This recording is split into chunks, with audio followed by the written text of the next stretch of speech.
When we last met, I was unboxing and lifting multiple times this Taiwanese-made 6-inch jointer. It's a copy of the far more practical 4-inch jointer manufactured by Shopsmith. Put it on the machine only to find out that it has a 17 millimeter shaft and none of the adapters to allow it to be driven by my Shopsmith were available. None of them would fit. So I thought, all right, I can move this over to that stand. That is what Shopsmith sold as a SPT stand, or a special purpose or single purpose tool. And I was all in on that, only to find out I couldn't find a pulley to fit it that has a 17 millimeter bore. So what I wound up doing is purchasing a pulley that has a 3/4 inch ID and an adapter that would allow me to drive this with a 17 millimeter on a 17 millimeter shaft. I think this is going to work, but now I have to purchase another pulley to fit onto the motor. So what I thought I'd do is I would, for the video, move this jointer over to there, woo, and bring this jointer back here onto the Mark V, and thought we would take a look at it. This was that jointer that a couple years ago I applied some water-based and some oil-based polyurethane onto the bed in the theory that that would help to keep it from rusting. Now, in the meantime, that jointer has been sitting over at my sister's house in the basement. You might remember that I was filming in her place before we moved over here. So it's been a couple years that it's been sitting in a moist basement. Thought we'd take a look at it. And I'll just tell you, there's a reason why it's sitting up on the shelf. Anyway, let's get this moved over here. Sorry about the backside shots. Can't be helped. Yeah, it's still heavy.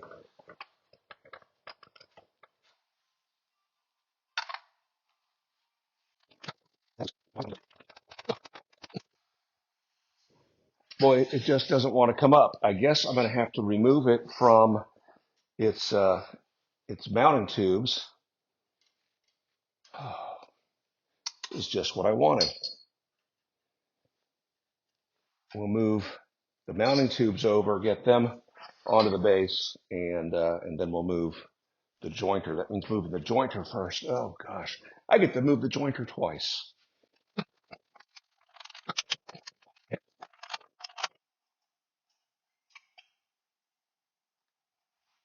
Probably going to regret tightening that one post.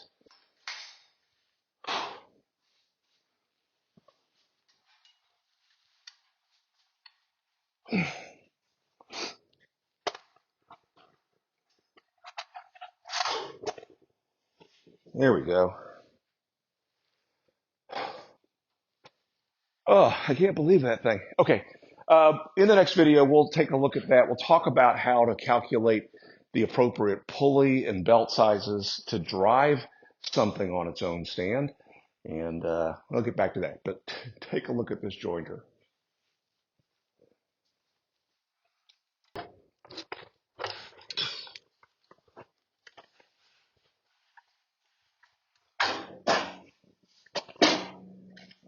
£53 is nothing to sneeze at. Come take a look. Okay, as you can see here, this was taped off right here. We could just consider that our baseline. The rust that you see there is from just bare cast iron. This was the part that had the oil-based polyurethane. This had a water-based polyurethane, an oil-based polyurethane, and a water-based polyurethane. And to me, it's interesting how we have rust only along this backside, or for the most part, on this backside. Now I have to rewatch my video and see if we applied a paste wax over on that side or if there was any other difference. But I think I can count this one as a fail. Also, this was kept in horrendous conditions. So I'm going to have to sand all this down once again, and we'll start over. But here's an interesting thing that happened. Take a look at the fence. And why is it different? Well, this is the one that folks had recommended I try Penetrol. Pentrol, which is an additive that's normally added to paint. But look at how beautiful that is. I mean, that's absolutely gorgeous. So I guess my plan is once I get this sanded back down and ready to go, I'm going to put Pentrol on it. Why wouldn't I? So not the video you deserve, but most definitely the video that you got. We'll follow up really quickly and see what lessons we learn. And in the meantime, make it a great day.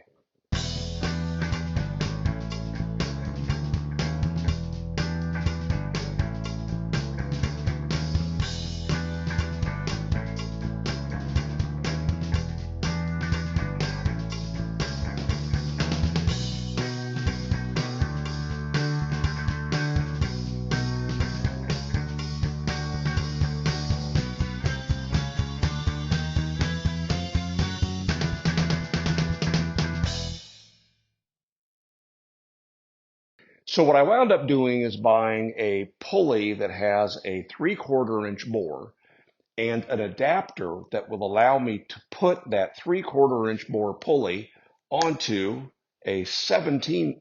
Oh, now it's misbehaving. Come on.